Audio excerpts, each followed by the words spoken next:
Hi friends, welcome to కొత్తగా చందమామ కథలు.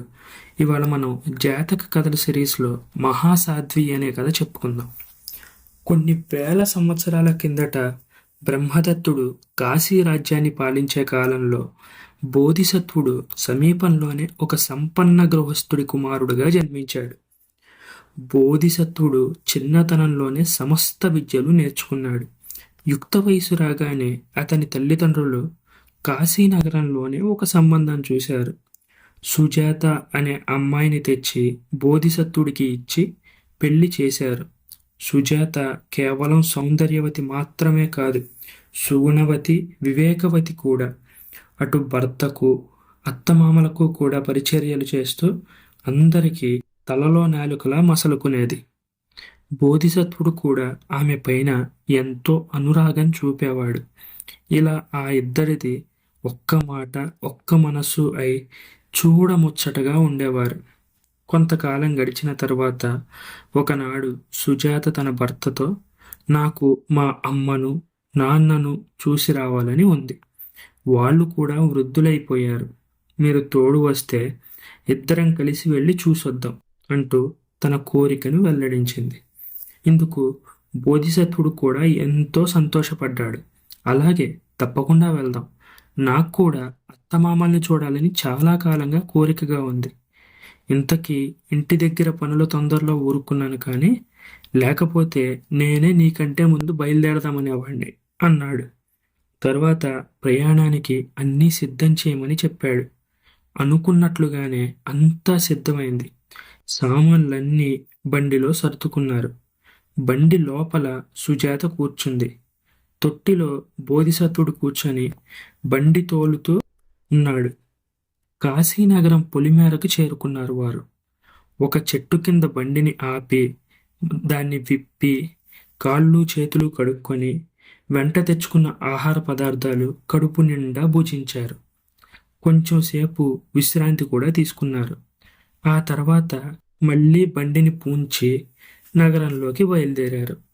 సరిగ్గా బోధిసత్వుడి బండి నగరంలోకి ప్రవేశించే సమయాన కాశీరాజు ఏనుగు అంబారీ ఎక్కి నగరంలో పెద్ద భారీ బందోబస్తుతో ఊరేగుతున్నాడు. ఈ ఉత్సవం చూసే వేడుకతో సుజాత భర్త అనుమతితో బండి దిగి కాలినడకన ముందుకు నడుస్తున్నది. బోధిసత్వుడు ఆమెకు కొంచెం వెనకగా బండి తోలుకొని వస్తున్నాడు. అంబారీ పైన ఉన్న కాశీరాజు ఆకస్మికంగా అతిలోక సౌందర్యవతి అయిన సుజాతను చూశాడు. ఆమెను పెళ్లాడదామని రాజుకు బుద్ధి పుట్టింది. ఎలాగైనా సరే ఆమెను దక్కించుకోవాలి అనుకున్నాడు. ఆమెను గురించి బోగట్టా చేయగా ఆమె ఫలానా వారి అమ్మాయి అని, ఆ బండిలో కూర్చున్న అతనే ఆమె భర్త అని తెలియవచ్చింది. అప్పుడు రాజుకి ఒక దురాలోచన కలిగింది. ఎలా అయినా ఆ పురుషుడి పీడ వదుల్చుకొని సుజాతను తన రాణిగా చేసుకుందామని కాశీరాజు నిర్ణయించుకున్నాడు. ఇందుకోసం అతను బాగా ఆలోచించి ఒక తిరుగులేని వ్యూహాన్ని పన్నాడు. తనకు బాగా నమ్మకం ఉన్న ఒక భటుణ్ణి పిలిచాడు. అలా వెళ్ళినట్టే వెళ్తూ, దీన్ని ఆ బండిలో పడేసిరా అని చెప్పి తన బంగారు కిరీటాన్ని వాడికి ఇచ్చాడు. భటుడు నెమ్మదిగా నడుచుకుంటూ వెళ్ళి బోధిసత్వుడు చూడకుండా బండిలో ఆ బంగారు కిరీటాన్ని పడేసి ఆ సంగతిని రాజుకి చెప్పాడు. వెంటనే రాజావారి కిరీటం పోయిందంటే పోయింది అని నగరంలో పెద్ద గోల ప్రారంభమైంది. నగరం అంతా అల్లకల్లోలంగా మారిపోయింది. ఎక్కడి వాళ్ళని అక్కడే ఆపేసి సోదా చేయమని రాజుగారు భటులకి ఆజ్ఞ ఇచ్చారు. ఇంతలో ఒకడు వెళ్ళి బోధిసత్వుణ్ణి బండి ఆపు అని అట్టకాయించాడు. బండి లోపల ఉన్న రాజకిరీటాన్ని తీశాడు. వీడే దొంగ అంటూ ఆ భటుడు బోధిసత్వుణ్ణి రాజు ఎదుటకు తీసుకువచ్చి నిలబెట్టాడు. కాశీరాజు ఉన్నపళంగా మహా ఉగ్రుడైపోయినట్లు నటించాడు. విచారణ అసలు చేయకుండానే, వీడేనా ఆ పరమ దుర్మార్గుడు, నా కిరీటాన్ని దొంగలించిన దొంగ, ఉన్నట్టుండి వెంటనే వీడి తల తీసేయండి అని ఆజ్ఞాపించాడు. తన వ్యూహం పన్నినందుకు ఆ దుష్టభూపతి ఎంతగానో సంతోషించాడు. రాజాజ్ఞను అనుసరించి భటులు బోధిసత్వుణ్ణి కొరడాలతో కొట్టి వీధులన్నీ తిప్పి అవమానించారు. తల నరికేందుకు నగరం వెలుపల ఉన్న బలిపీఠం వద్దకు తీసుకుపోయారు. బండిని అక్కడే వదిలేసి సుజాత గోల పెట్టుకుంటూ బోధిసత్వుని వెంట పోసాగింది.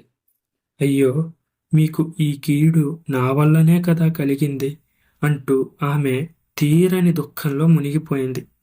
తల నరకడానికని తలారులో బోధిసత్వుణ్ణి బోరగిలా పడుకోబెట్టారు. అప్పుడు సుజాత ఎంతో ఆవేదనతో, అమాయకులను రక్షించగల దేవుడే లేడా? ఈ దుష్టుల దురాగతాలకు అసలు అడ్డు లేదా అని విలపించింది. మహాసాధ్వి అయిన సుజాత ఈ విధంగా విలపించేసరికల్లా ఏకంగా స్వర్గలోకంలో ఉన్న దేవేంద్రుని సింహాసనం గడగడ వణకసాగింది. ఇదేమిటి చెప్మా అని దేవేంద్రుడు ఆశ్చర్యపోయి దివ్య దృష్టితో చూశాడు. సంగతి అంతా గ్రహించాడు. ఒక విచిత్రం చేశాడు. రాజు స్థానంలో బోధిసత్వుడు ఉండే చోటన రాజు ఉండేటట్లు తన మహిమ వల్ల వారిద్దరి స్థానాలు మార్చేశాడు. ఇది అక్కడ మూగిన పై వాళ్ళెవ్వరికీ తెలియదు. ఏనుగు పైన ఉన్నవాడు రాజే అనుకున్నాడు ప్రజలు. కానీ నిజానికి ఆయన రాజు కాదు, రాజదుస్తులు ధరించి ఉన్న బోధిసత్వుడు. తలారుల వశంలో బలిపీఠం ఉన్న బోధిసత్వుడు నిజంగా బోధిసత్వుడు కాదు, అతని దుస్తులు ధరించి ఉన్న రాజు. ఈ రహస్యం తెలియని తలారులు తమ ఆధీనంలో ఉన్న మనిషిని రాజాజ్ఞ ప్రకారం తల నరికివేశారు. ప్రాణం పోగానే దుర్మార్గుడైన కాశీరాజుకు అతని నిజస్వరూపం తెలిసి వచ్చింది. అప్పుడు ఆ చంపబడినవాడు రాజే అని ప్రజలకందరికీ కూడా తెలిసిపోయింది. వారిలో కూడా కలకలం బయలుదేరింది. ఇంత విచిత్రమైన సంఘటనకి కారణం ఎవరా అని అందరూ ఆశ్చర్యపోసాగారు. అప్పుడు దేవేంద్రుడు బోధిసత్వుడికి ప్రజలకు కనపడ్డాడు. అక్కడి వారికి సంగతి సందర్భాలన్నీ కూలంకషంగా వెల్లడించాడు. ఇటుపైన ఈ బోధిసత్వుడే మీకు ప్రభువు, సుజాత మీకు పట్టపురాణి అని చెప్పి అంతర్హితుడయ్యాడు. పాపం పండి దుర్మార్గుడైన రాజు మరణించినందుకు రాజ్యంలో ప్రజలందరూ ఎంతగానో సంతోషించారు. దేవేంద్రుడి మాటల ప్రకారం బోధిసత్వుణ్ణి రాజుగాను, సుజాతను తమ రాణిగాను సమ్మతించారు. ఆ రోజు నుంచి కాశీ రాజ్యంలో ధర్మం 4 పాదాల మీద నడిచింది. నెలకు 3 వర్షాలు కురుస్తూ దేశం సుభిక్షంగా ఉంటూ వచ్చింది. ఈ కథ మీకు నచ్చినట్లయితే దీన్ని లైక్ చేయండి, మీ ఫ్రెండ్స్ అందరికీ షేర్ చేయండి. అలాగే మన ఛానల్ని సబ్స్క్రైబ్ చేయడం మాత్రం అస్సలు మర్చిపోకండి. Thank you friends.